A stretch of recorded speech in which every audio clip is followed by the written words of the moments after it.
They come to the water to drink. They reminisce everything that they see. They only call when they need. Baby, don't mention me, don't give a fuck what you think.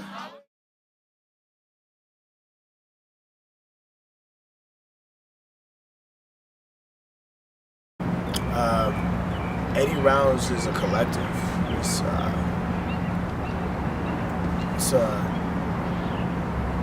definitely a melting pot of energy and talent and ambition. Really just a collective of I feel like it's definitely a collective, like you said, a melting pot and a good mix of a different type of energy. I mean, obviously, I like to follow like zodiac and astrology and stuff like that, and all four of us are different signs.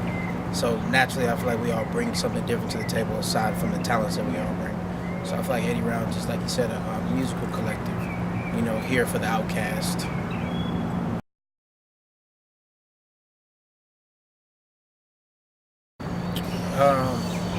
Originally, me and G were friends for a long time, and we had kind of gone through a string of groups.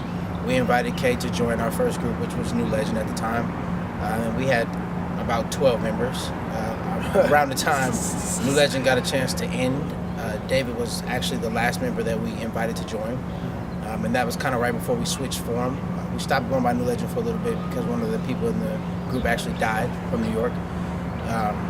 You know, rest in peace, Jarvis. And we kind of changed the name to 80 Rounds and kind of pushed everything. I mean, Kay and D, they actually went to school together.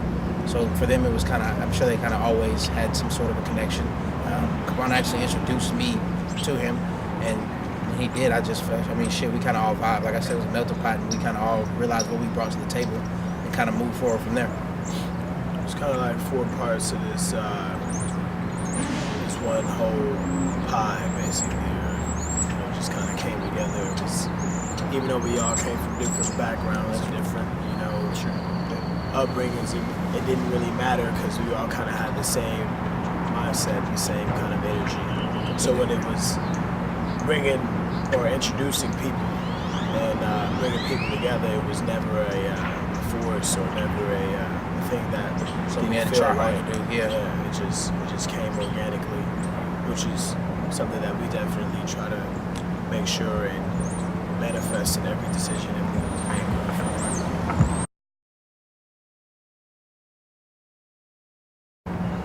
It's a good question. I would think psychedelic for sure. We like to take you on a journey with the things we do and the sound that we make. Motivational, mellow hype. We make very, very energetic music, and we do it in a certain way, which touches people because you're used to all the very hype trap music that's out right now. Completely.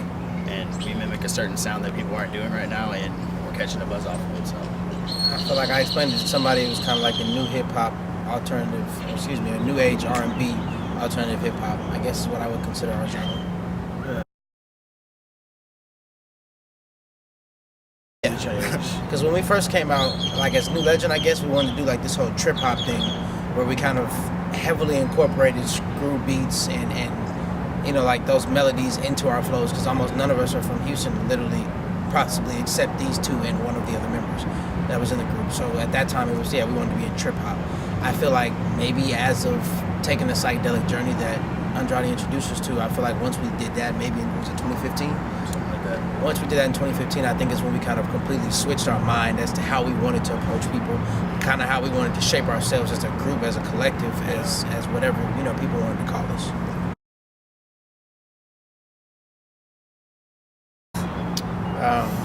Eddie Rounds was actually made based off of one of the members in the New Legend group. We were really tight. Three of us did some really crazy shit, and one of us had to go serve 80 days. So in those 80 days, we decided that we would stop doing dumb shit, you know what I mean? And focus on kind of how to be grown men. And in that, we kind of made 80 rounds, and we learned that, you feel me, obviously as a team, we could grow to do.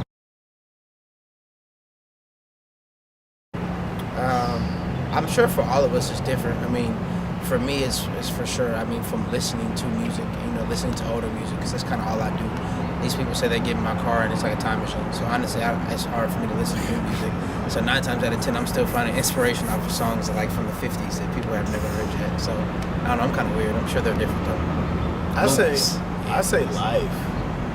Like, I think all of us are just a huge proponent of putting what we actually do into our music. It's never been about, we're gonna rap about something that's just Something we don't popular have. right now or that you hear on the radio. Like, we've never fit a niche or, you know, a niche or whatever, how you perceive it. Tomato.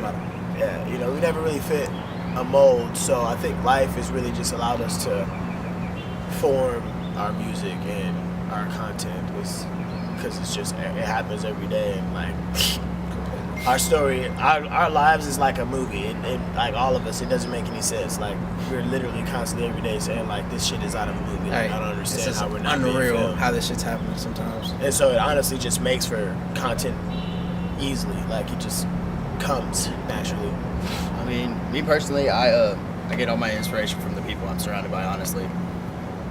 Family, of course, these guys, and the other brothers from Houston.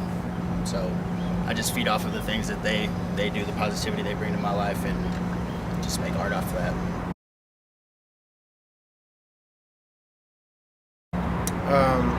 No, not necessarily. When we drop things separately, we try to pride ourselves on making sure we give everybody their own thing. So it's like, you know, maybe 80 rounds when Johnny drops something, 80 rounds Rayo drops something, I'll drop something. I mean, like, I dropped a tape, he's getting ready to drop his own single song, as well as a group tape with me. But I feel like what we do is, when we try to do a collab tape, even if it's 2 of us focusing, and, you know, the other 2 just featuring, it will always be 80 rounds, always.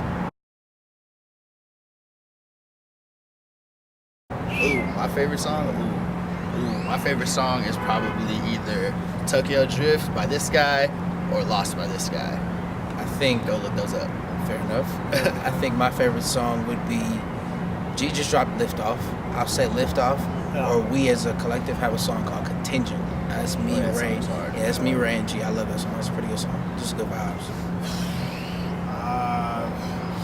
I'd say probably Lift Off for sure. I like that one. And then probably Cloudy with a Chance of Vibes. That one's probably a good one for sure. Probably. I mean, there's so many. So, and then we got so much coming out that it's like.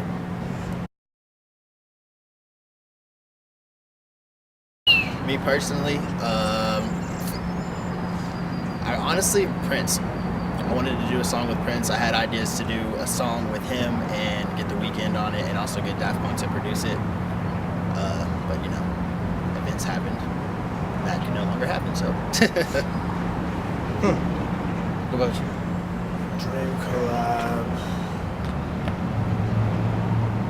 David set the scene, so it doesn't have to just be one person. Ah, shit. That's I don't like know. super I think a dream collab would be probably like Andre 3 Stacks or big Jay-Z fan. Just one of those. Yeah, probably one of those 2, definitely. For me, yeah, for sure, not just Andre. For me, Outkast, because my favorite song by them is Aquemini, because I'm an Aquarius, so I feel like they would always be dope for me to make a song with them. Then I want, believe it or not, I want like Will Ferrell to direct my music video. I just have weird ideas. Yeah, bro, I just want it to be like.